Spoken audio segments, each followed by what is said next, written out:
রাজধানীর উত্তরায় Milestone school and college campus এখন যেন নিঃশব্দ এক মৃত্যুপুরী। সোমবার দুপুরে বিমানবাহিনীর প্রশিক্ষণ বিমান বিধ্বস্তের একটু আগেও ক্যাম্পাসটি ছিল প্রাণবন্ত।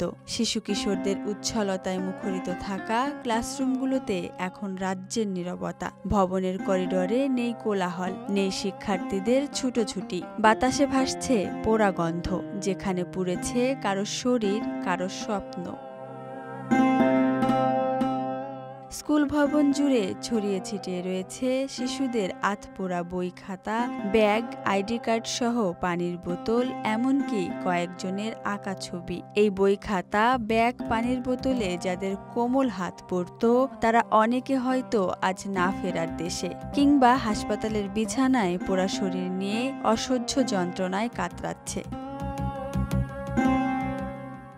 ভবনের ভাঙা অংশের একটু দূরে বিধ্বস্ত বিমানের আরও কিছু অংশ পড়ে আছে। এলোমেলোভাবে ছড়িয়ে ছিটিয়ে আছে ভবনের নিচতলার ক্ষতিগ্রস্ত কক্ষের পোড়া চেয়ার। পোড়া চেয়ারগুলো সহ ধ্বংসস্তূপের মধ্যে দেখা যায় একটি আধপোড়া কালো জুতা। এ জুতাটি পায়ে দিয়ে কাঁধে ব্যাগ চাপিয়ে যে শিশুটি এসেছিল স্কুল ভবনে, তার নিঃশ্বাস হয়তো এখন আর পড়ছে না, আবার হয়তো অসহ্য যন্ত্রণার সাথে নিচ্ছে নিঃশ্বাস।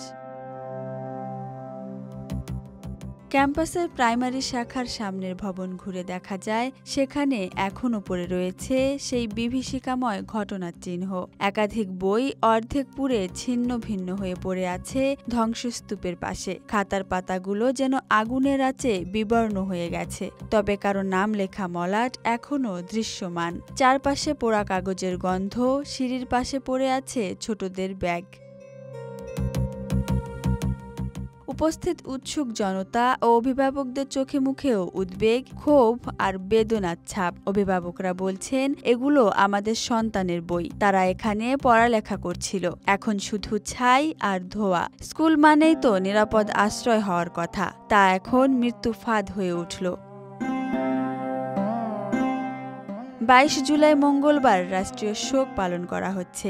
গতকাল সোমবার দুপুর 1টার পর রাজধানীর উত্তরার মাইলস্টোন স্কুল অ্যান্ড কলেজের একটি ভবনে বিমানবাহিনীর একটি প্রশিক্ষণ বিমান বিধ্বস্ত হয়। সঙ্গে সঙ্গে বিমান ও স্কুল ভবনটিতে আগুন ধরে যায়। যে ভবনে বিমানটি বিধ্বস্ত হয় সেখানে বহু স্কুল পর্যায়ের শিক্ষার্থী ছিল, যাদের বেশিরভাগই হতাহত হয়েছে। Milestone school and college campus যেন এখন শুধুই শোক, ভয়ার্ত চোখ আর দগ্ধ স্মৃতির ভার। Dhaka express desk report.